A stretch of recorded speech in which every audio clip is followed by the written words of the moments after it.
AOI, what it does, what it did, what it don't, what it is, what it won't. Hey people, I'm back. We got a lot of talking today. Today's Monday. It's game two for the Sixers. How do y'all feel about game one? Now, I had a couple of haters at my house by way of my great nephews, 15 and 14.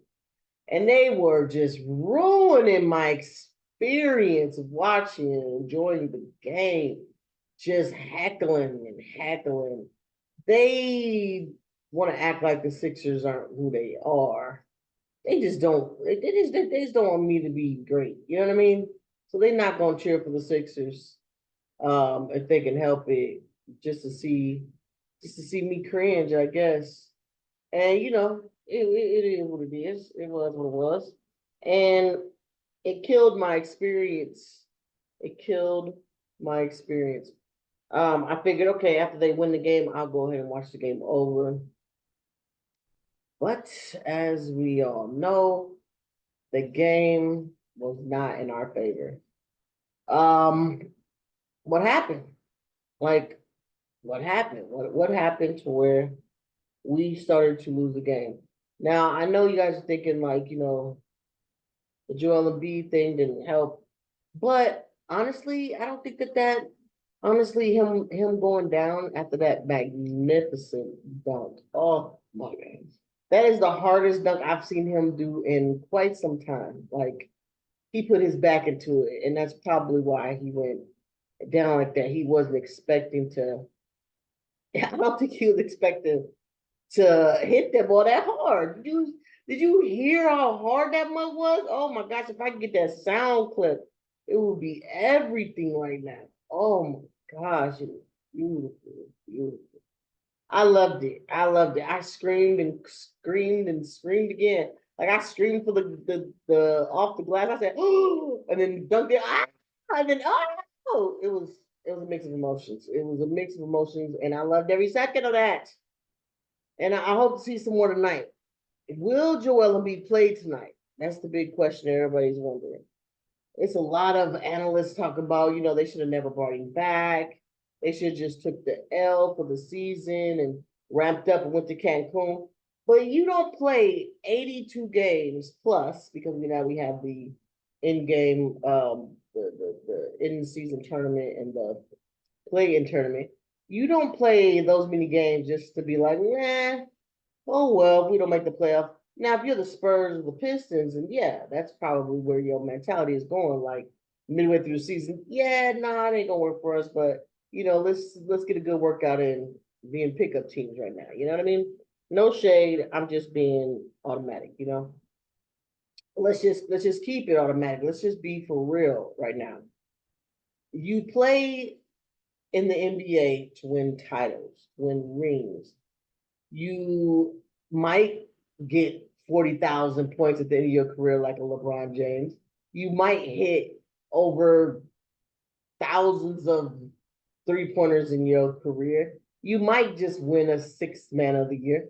You might just do all these things, but there's one thing that all players in the NBA, except for number 25, by way of Australia.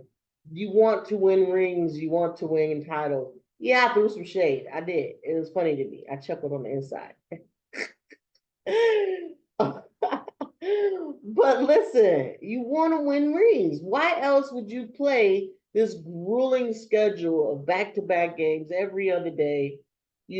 Playing your heart out, risking injury, being dehydrated, get the bubble guts. You play to win. Who ain't gonna go out there and play to win and have an opportunity to get the seventh or the eighth spot? Who not gonna do that? I mean, so those commentators, those analysts, they're talking about he should have never came back. He came back because he wants to win. He wants to win. There's nothing soft about him except for the love he has for his family. That's it. There's nothing soft about Joel, Hans, and B. Nothing. And check yourself because you might be a little soft if you're thinking that way for sure. So I'm going through Twitter and I'm watching and listening to different people saying different things about, coaches being moved and, the players coming into the draft and the free agent portals and all that.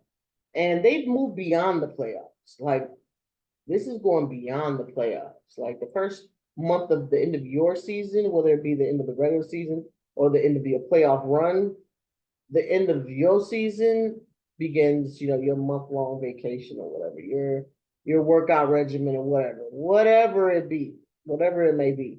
But for the real ones that are trying to get out there and win rings and win titles, their conditioning continues. Whether it's the last game of their regular season, the last game of that season period, they're gonna still go and put in work. And they're gonna keep their body conditioned and healthy and strong and versatile. And why not? You can pay this money to be able to have these things at your disposal. A nutritionist, a conditioning coach, uh, all that, whatever equipment that you may need. This is what goes into being a legendary player. Do you think that Michael Jordan or Kobe Bryant or Hakeem Olajuwon or any of those type of players, do you think that they just, you know, lumped off in their first few seasons of games just to, we won a couple. Let's just let somebody else win. No. Okay, so Michael Jordan had a golf thing. Okay, so Shaquille O'Neal had a chicken wing thing. So whatever. But they still went out there and competed every single season to win a ring, a title. So don't come at me in my emails or leaving messages or tweets saying, Joel Embiid should have gave up. They should just be looking forward to the off season. Man, forget that. Forget that. If you're a basketball player, if you're a basketball fan, lover, whatever, you have this competitiveness that doesn't go away. Just because the season's over does not mean it goes away. Just because you didn't get the position of the seating that you wanted does not make that competition in you go away. That beast is always growling. That beast is always hungry. And if you don't have that beast in you, then this ain't the sport for you, bro. You need to go watch what's that one thing they do with the stick and the ball through the little holes? What is that thing called? Uh I don't know what it's called, dang it, but it's like a wooden ball with some wooden little sticks, and you gotta clack that ball into another ball, clack, clack, clack, and it goes into this like this wired square thing. I don't know, but that's what you need to be on because that dog isn't in you, that beast ain't in you. It's not a part of who you are structured to be. So let it go and shut your mouth. Shut your mouth. Stop talking like that. It's unnecessary. It's unnecessary. All this hate on Twitter about certain players, like, it's unnecessary. That's not competitiveness. That's haterism.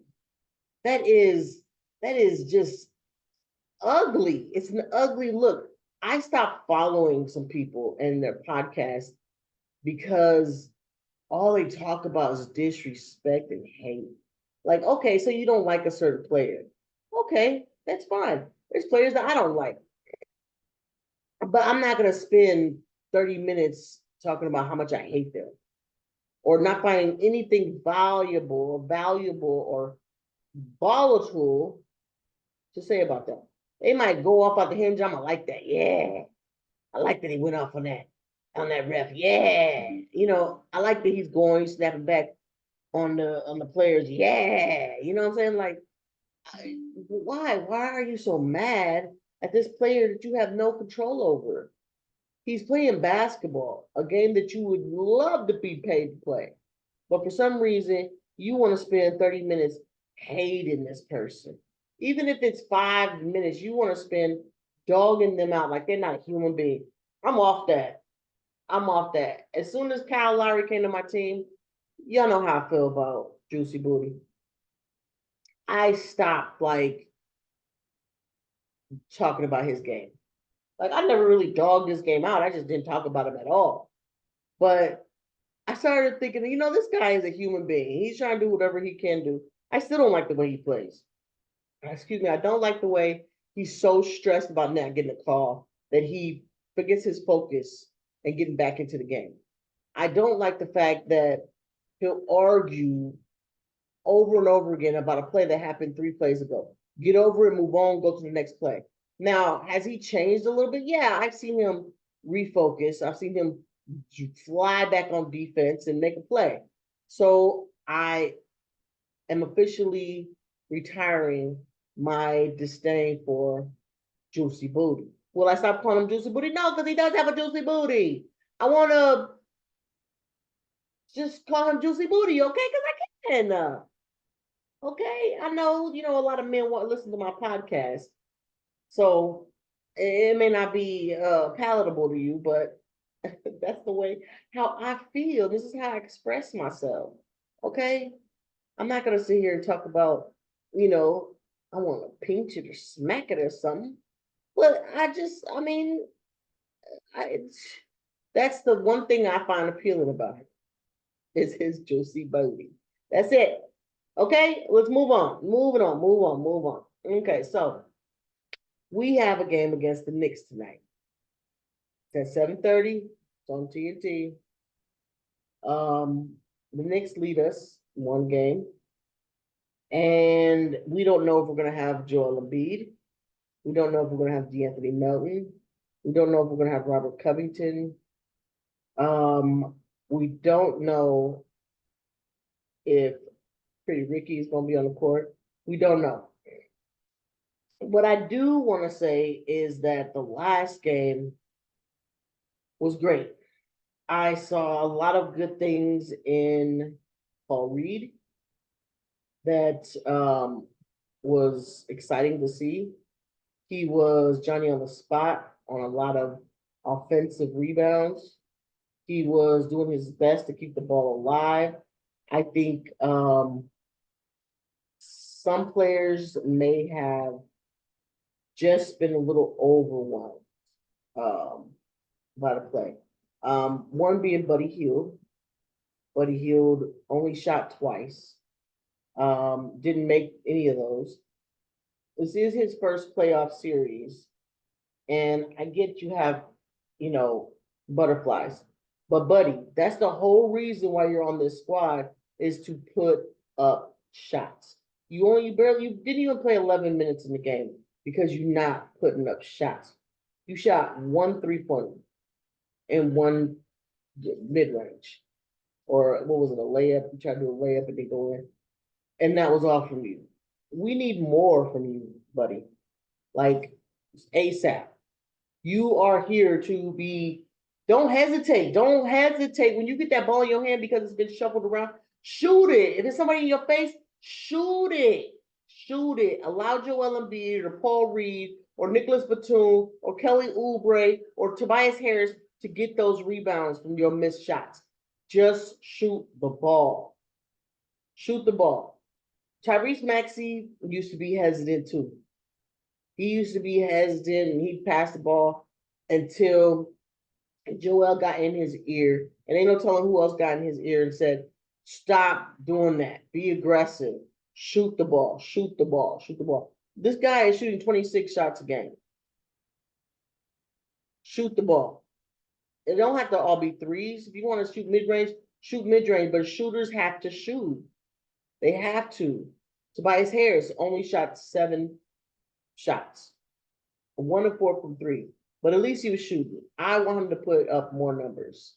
More. He had 9 rebounds, no offensive rebounds, no steals, no blocks. He had 4 fouls, but he was even. But Hield, you were negative 16. Negative 16. Something about that has to change. I mean, Maxey was negative 4. So something about this lineup has to change. Kelly Oubre, he's still doing his thing, but I still need him to shoot more. He's being aggressive. They say he only shot 7 shots, but he attempted it to get into that paint at least.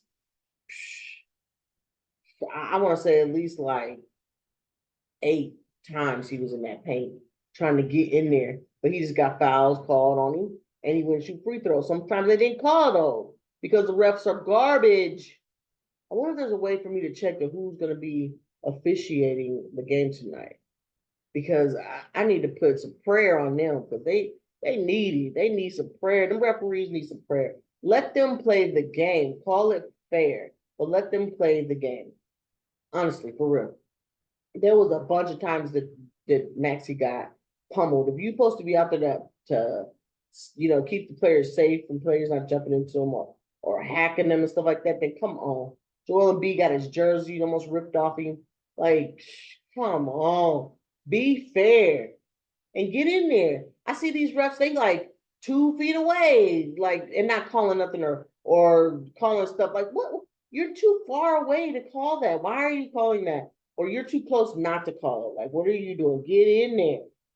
I mean, come on. It's just, it's the playoffs. Let them play. Let them play. If you're gonna let them play rough and play through it, then do that. Then do that. It's taken away from the game, and I don't like it. I don't like it at all. Joel Embiid, he was plus 14. He shot 20, he had 22 attempts. He had 8 attempted 3-pointers. That lets you know he's just throwing them up there. Grab those rebounds. I'm gonna throw them up there, grab them rebounds, or let's go the other way because I made the shot. We only have 2 players on that team Saturday that shot over 10 shots. That can't go down like that. That cannot go down like that. Come on now. Like, that is horrid. It's not good. It's not good at all. I think Kelly Oubre, he and Kyle Lowry had the exact same amount of minutes, 38, 45. They played aggressive. Kyle Lowry was shooting the lights out from behind the arc. He was 57% from behind the arc. Great. 100% from the free throw line. Great. 2 offensive rebounds. Great. 2 assists, 1 steal, 1 block. Out there, +6. Kelly Oubre was +6 as well. Kelly Oubre had 1 offensive, 2 defensive, 1 assist, 5 steals, a block. Come on now. Them 2 players cannot be the only 2 players that are playing aggressive when Joel Embiid goes to sit down and takes a rest. When Tyrese Maxey goes down and sits down and takes a rest. This team, in order for it to be successful, has to be more aggressive. You see how they play. You see how they play. All of them. 1, 2, 3, 4, 5, 6. 6 of their players were just throwing them up. Just throwing them up. Josh Hart made us look foolish. Yeah, we had DiVincenzo in check. We held Jalen Brunson down. Hartenstein couldn't do nothing. Bogdanovich, he had a couple of good shots, but we was holding him pretty good down. But Miles and Josh were making us look foolish. Real foolish. That can't happen tonight. That can't happen tonight. I'm talking to all the players. That can't happen tonight. And yeah, I'm assuming that they listen to my podcast because, I mean, what else am I doing? If I'm not assuming that players are listening to my podcast or, fans that are going to be in those stands and listen to my podcast, then what am I doing this for? Yes, you feel me? You feel me? Okay, bad. Also, I want to talk about the other games that happened on Saturday. Those were, man, some doozies. I had a blast watching the games. I didn't watch many of the games Sunday because, come on now, you know who's on the roster Sunday, so Dallas game was the only game that really interested me. The OKC game interested me, but So the Cavaliers, they took care of Orlando. I think all home teams won. Yep, I think so. The Timberwolves won against the Suns. The Nuggets beat the Lakers. So all home teams, all top seeds got the first game. Will Joel Embiid be in the next game tonight? Will he be in the game tonight? I don't know. I'm hoping so. I'm hoping that he's strong enough. I'm hoping he's healthy enough. And I hope we take the game. Boston took out Miami. For it to be only a 20 point loss, it looked way more devastating than that when I saw it. I think they hit like 20 something threes on them. Like it was terrible. Dallas got handled by the Clippers. Um, James Harden almost got a 30 piece. Milwaukee took care of Indiana. That was that was like a blowout as well. Yeah, you see Damian Lillard with 35, but he only got that in the first half. He really didn't even I didn't really see him take a shot um in the second half. He was more trying to facilitate hockey pass and this and the other. Pascal Siakam was trying to do the best he could, but they were down like by 30 some points at one time. This Oklahoma City game, I didn't get to watch. I saw the first quarter and I was pooped, man. I was out of there. I took one of those what the things called? Ashwagandhas, and I was out of there. Oh man, it relaxed me and set me on my way. I'm gonna have to watch the game recap on that one because they only lost by what 2 points. So was that a buzzer beater? I don't know. Tonight's game is Cleveland taking on the Magic again. What's going to happen, you say? Well, I think that Orlando's coach is going to readjust. I think they'll lose, but they're going to readjust. The game might be a little more competitive, a lot more closer. But I think the Cavs are going to handle the Magic and sweep them, take them right off the board. The Nuggets and the Lakers. The Lakers will make some adjustments, and I believe that they're going to take game two. Game one, I don't know. It was the Nuggets were just having their way. They just literally were having their way, and every time the Lakers would come in and take a lead and hold a lead for a minute, they would just come right back at them. I think the Lakers had the lead for a good part of like the first half, and then the Nuggets just went off. The passing, the patience that the Denver Nuggets take in games, it seems like their clock is like a 30-second clock instead of a 24 for because they take a lot of patience and making sure everybody is executing plays. That coach is a very, very, very good playmaking coach. And I'm starting to notice that in the finals last year and in these playoffs right now, which is exciting. I like seeing stuff like that. The Knicks and the Sixers. Of course, I'm gonna hope the Sixers win. I want them to win. They need to win, and I believe they will take game two. I think Nick Nurse is gonna make some heck of adjustments.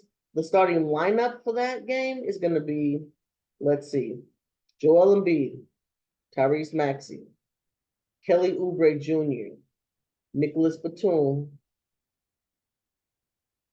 Now wait, now wait,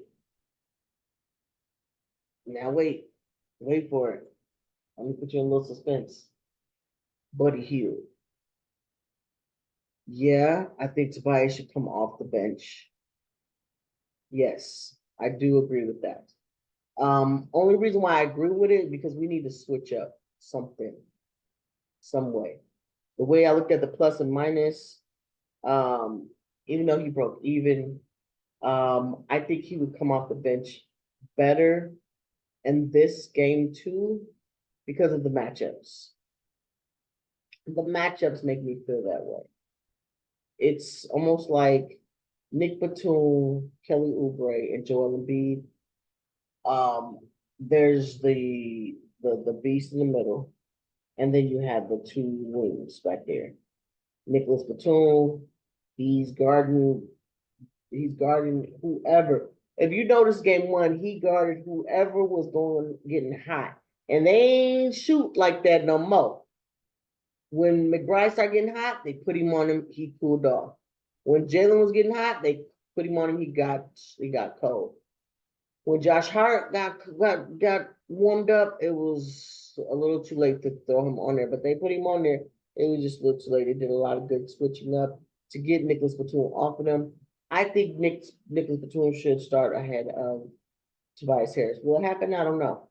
But Putting Buddy Hield out there, I think it gives him a little more PT to start and get warmed up and get that fire in him. You got to let it fly, Buddy Hield. That's how I'm gonna start a hashtag today, guys. Let it fly, buddy. Let it fly. Hashtag let it fly, buddy. Let's put that on out there. Let it fly, buddy. Matter of fact, I'm about to put that on Twitter. Let it fly, buddy.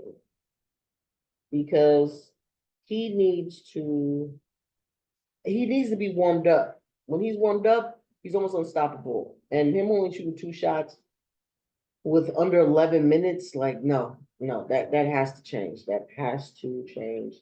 I don't like it, and I don't want it.